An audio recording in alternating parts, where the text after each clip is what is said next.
کلسوم توی کور بس بدونم. الله اکبر. الحق و الانصاف عوض بستی دختر. اصلا نریتی او قدیم و درسس دیمه. لیزر چی بگو تی دیم و خاکارسیمه. تی پخت دماغ مرک جادو بکشتی. اون در دماغه کویت ترشکاری بتشتی. وقتی که ادم فندره خوب تی چوم لنزه انگار بنهی فرخون سر کاپوت بنزه. تا یادم را گیفتی اتاق ایت چاکه. نشخار گودی روزی صدفه اسب خوراکه. تی مانتو روسری که عین شلیکی بود. تی او پاروگاز آخر زرد زلیکی بود. الان ولی تی لب ایت خکار کوکویه. کلسوم نوا گفتن ده هچین عین هلویه. اندامو بسختی ده هتو مایلوایی تی قرباقا چومه چگودی ایشبتکایی.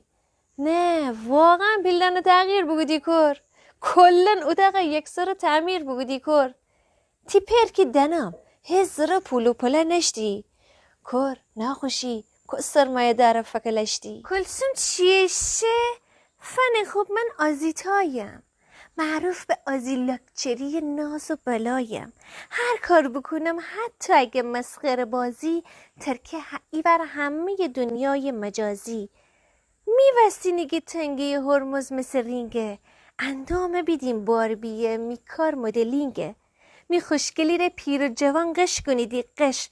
می پشت سر شردری های لش اچینه لش. اینه تو نرم دوست رفیق درسینه ورسین. ای بچه بشه اشتر تره بی خود مره ونسین. کلسوم می وجه جان نودن من کی دنم کر. تا چند ماه پیش پک ده حتو بی لولو خورخور. وقتی تی دوماغ رو بگودی خوب مره یاده. تی مار تره پاره دگودی خوب مره یاده. خوبه که بیدم من همه جور تی همه رنگه. می ورجه اچین جان نودن تی خشلنگه. باید بکنم محض رفاقت تر ارشاد تا کی نشه تی خاکی رفیق جتی دیل و یاد. گیرم که تی نامیسته الان لاکچری خانوم. اما می وجه باز هونی کر شندر کلسوم. هیس چه یواش شیسه بگیفته تی چوم خون. تی تو که بکن گمچه ای کلمه آزیتا جون. از رافن می را گودنه عین غزالم.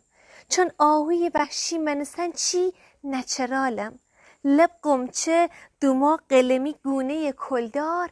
چوم شهلا قیافه مامانی خوشگلی بسیار.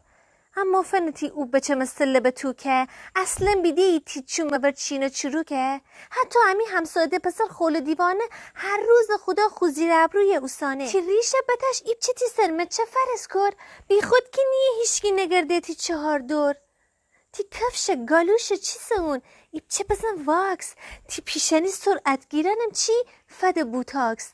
بعدن شی خریده وسی گلسار میانی. ازرا یکو به رکسانای ناز و مامانی. شاید مد امره همی ازرا نازه بسته.